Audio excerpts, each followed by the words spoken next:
What's up, guys? Welcome back to another episode here at Kimmy Tech. We'll just dive right in. In front of me, you see a bunch of laser cut 4130 plate.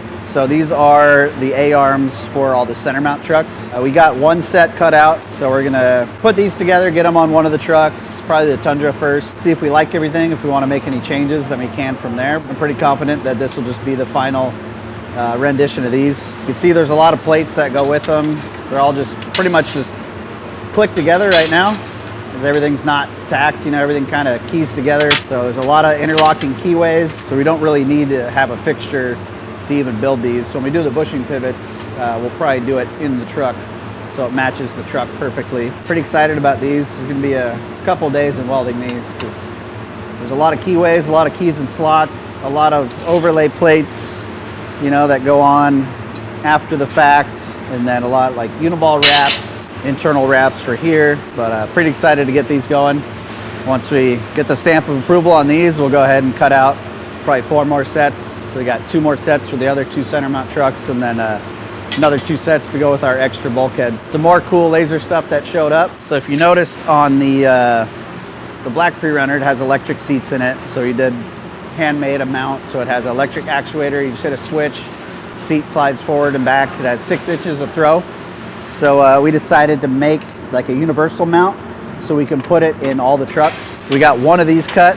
We're gonna make the hard chrome shafts for the sliders, and then get these in one of the trucks, power it up, make sure we like it, and then go ahead and cut a bunch more. And we will be selling these all welded up with the actuators and everything for you know, the do-it-yourselfers out there. Excited about that, because then we can get seats in literally every truck in the shop will have the seats in it after these are done. Usually every truck doesn't have something, and then we make that part for it, and then every truck will get it. Same with like gas pedals and other things like that. And then another fuel cell cradle we got. So this is for 2001 to 2010 Chevy 2500 trucks. And this is the same kind of fuel cell that we put in the Raptor, and it has a provision for the sway bar. So what we did was we took the stock pump sending unit assembly from a factory truck, sent it to Pyrotech. They're making the fuel cell with that. And this one actually came in at 54.5 gallons, give or take a gallon or so.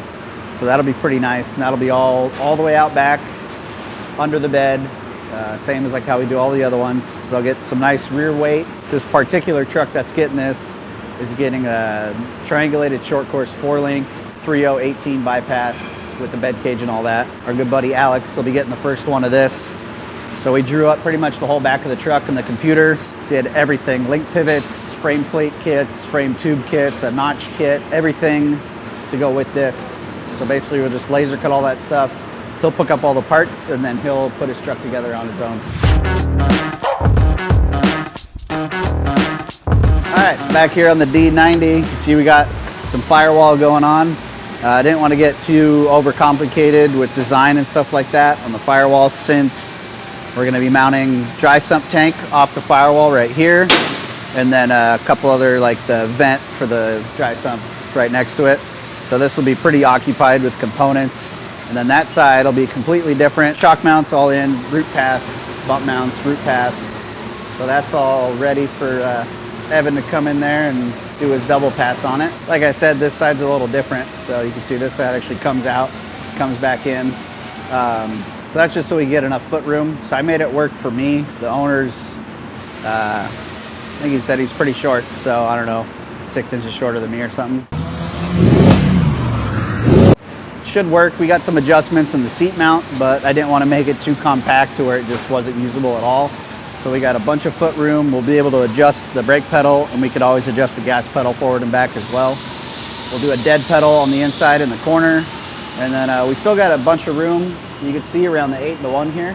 So that was a goal. I wanted a bunch of air space around it. And like I said, we're going to put a scoop in the filler right here behind the hood, because the hood stops about here. We got a little filler we got to make for this whole thing. So we're going to put like 1.5 inch, 2 inch tall air scoop on that with some mesh on the front of it. So that'll just ram air through the tunnel, keep the trans tunnel all cool, keep the inside of the vehicle cool when you're moving. So that'll be pretty nice. What's up, Dewey? What are you doing? Drilling holes. All right, well, riveting conversation from Dewey. So we'll just go on to the next one. Doesn't she look like when he was dancing in the back of the truck?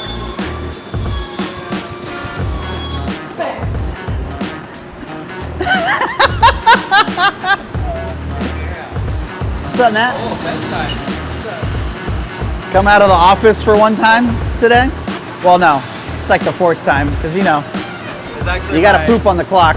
second time out of the office today. Who counts like that? Everybody counts like that. 1, 2, 3, 4, 5. One. What are you talking about over here? I don't know, you tell us. Carpentry? If anybody knows wood, back here on Dan's pre-runner, you see we got some wood stacked up in here. We got another tube fit in the back right there. So we got the seats in from PRP. So we're mocking up the rear seat right now to get the exact placement of where we want it, because that will dictate where this rear tube and some other rear tubes will go. So then we can start finishing the rear firewall. So once we know where we want the seat, we could literally wrap up the whole rear section of all the firewall, get that done. And then once we get our electric seat sliders done, we can mock up the front seats and get those done as well. What are the fucking odds? Never used that tool all week, but he uses it right now. I mean, they're working, so I can't be too mad. I'll start talking now, and then he's gonna start using it again. What do you think, Oscar?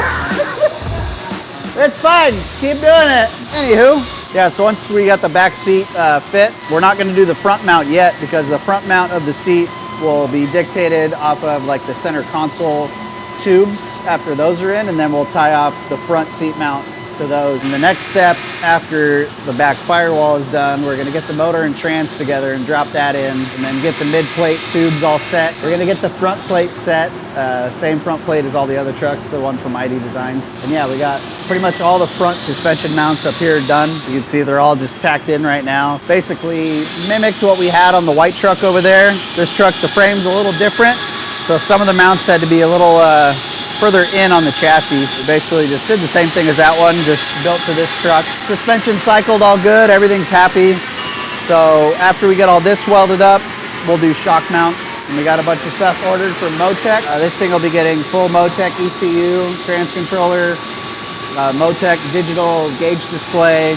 So all the electronics, everything is Motec on this one. And then out back, we got some more going on. We got the bed sides just kind of crudely mocked up here. So we got the strap just to keep it from falling off. We got some jack stands kind of holding it where it needs to be. This bedside fits the 40 just enough. And you can see we overlapped the cab here. Instead of starting, you know, back here, we could start right here on the cab, which actually allows the front flare to be a little better than if we had to bring the bedside back and push the front in.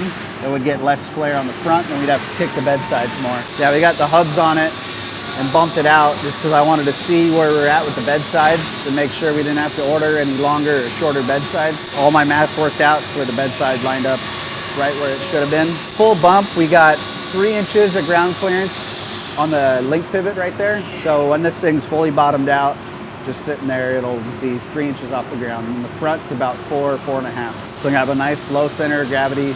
It'll sit lower than where it's sitting right now on jack stands, but it'll have about 12 inches of up travel at ride height. Anywho, we got Miles over here working on the rear end out of the Raptor. They finally sent us the trusses here, so we're getting them fit around our link pivots. We're gonna weld our billet link pivots first, and then these will come on after that. Here we got some more of our shock mounts like you've seen on our 2500 trucks, like the same ones I got on my truck. So here's the aluminum skids. Miles welded those. Miles loves his aluminum TIG welding. Only a little bit. If he could just sit there and weld aluminum in a straight line all day, he'd be a happy camper. But I got him doing all this stuff he's never done before. So he's learning and having a good time. Right, Miles? That's right.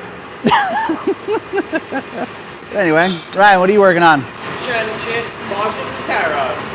There you go, polishing some tie rods. We're gonna get like 100 comments about how unsafe that is. Oh yeah.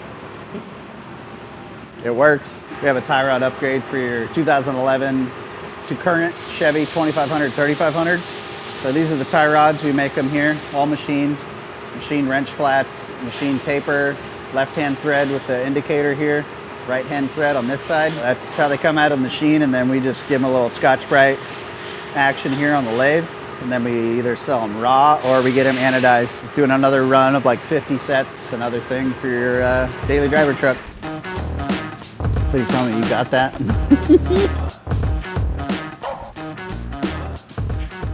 All right, back over here on this side of the shop, we got fuel pump and sending unit out of the Raptor, so we can add the return fitting here. So we just got to drill a hole in this top plate, add the return fitting. Off the stock pump, has this little adapter, and then this stock pump will feed the surge tank that's underneath, which has 2 pumps in it.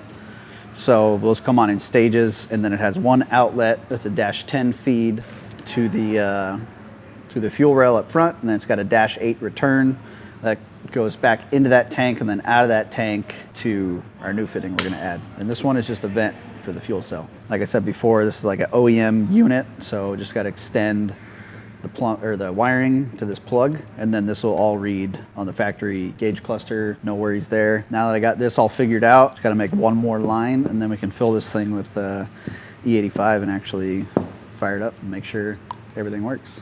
On the back of the Raptor here, you see the fuel cell in there without that fill plate in there we just showed you. So you can actually get a look of what the inside of these fuel cells actually look like. So a lot of people just think it's just a welded aluminum can, which that's just basically the protector for the bladder that's inside. So this is a composite bladder, FIA rated, so it's good for racing and all that. And then you see a bunch of foam in here. So the foam is basically like the baffling, keeps the fuel from sloshing around. Then you see here on this front wall, it has basically like a trapdoor style setup to where less fuel will be able to slosh around near the pickup and the sending unit and all that. The can itself, if it were just a can, would fit, say, 60.5 gallons. Once it's done with the bladder and the foam, they say about 10%, so about 6 gallons will get lost there. Not too bad. Yeah, so super safe, super high quality unit there. You can see I got a couple of the fuel lines here, so I just gotta finish this one and then this thing is done. And then we can put all that back together and then figure out what to do with all this wiring. Obviously we're gonna ditch the trailer plug and a bunch of that stuff and change a lot of things. Hello, Jeremy. We're filming the YouTube right now, and we're totally filming me talking to you on the phone. The guy with the Tundra. All right, well, that being said, if you got any questions about this or anything else that we do in here, please ask those questions in the comments. We love all the good comments and we love the bad ones. If you ask a good enough one or a bad enough one, maybe we'll feature you in the next episode and we'll answer that question just for you and everyone else. So, ask away.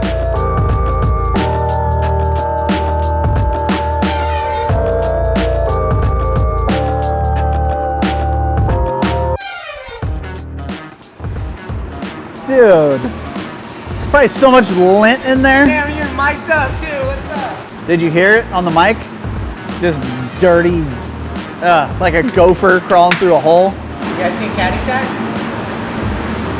I gotta stop winking at the camera. It's getting really weird. Yeah, it is.